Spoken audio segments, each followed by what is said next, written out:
سلام میهن پاک و آزاد من، سلام ای تویی بیخ و بنیاد من.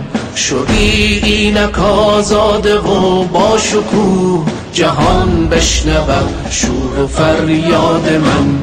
امارت سلام شنو این کلام، به جز حق نترس مرا این پیام. خدا با تو با دلت شاد شاد، چه تحریم شدیم چه رفتیم زیاد. جهاد و نبرد سرنوشت من است، چو دشمن همیشه مرا دشمن است. مرا ملتی پاک و هر دم شهید، همه شیر میدان ز مرد و زن است. زیادت مبر ای مرا هموطن، رشادت بود ریشه جان و تن. شهامت شهادت همیشه به پاد، چو باد جزو فرهنگ و ایمان من.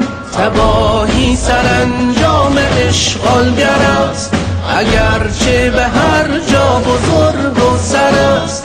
هر آن که نهد پا به این خاک خاک، سزایش سحر سرکشی بدتر است.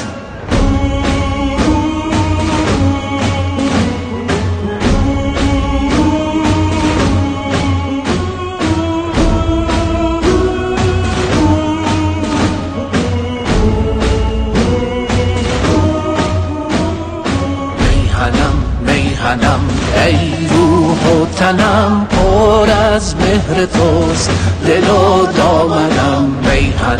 میهنم ای روح و تنم، پر از مهر توست دل و دامنم.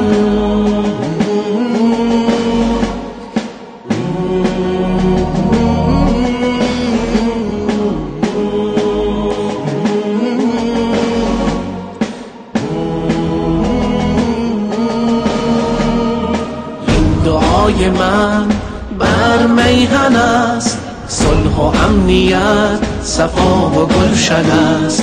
در پناه رب همیشه میهنم، زیان از او به دور و رو این تن است. ملتم مجد خود را مده ز دست، دیده را جز به حق می سزد که بست.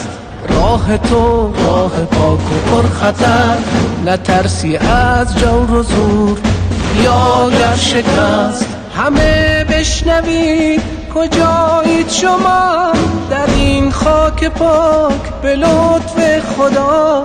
مبادا روید ره دیگری، و یا ز حق باز شوید جدا.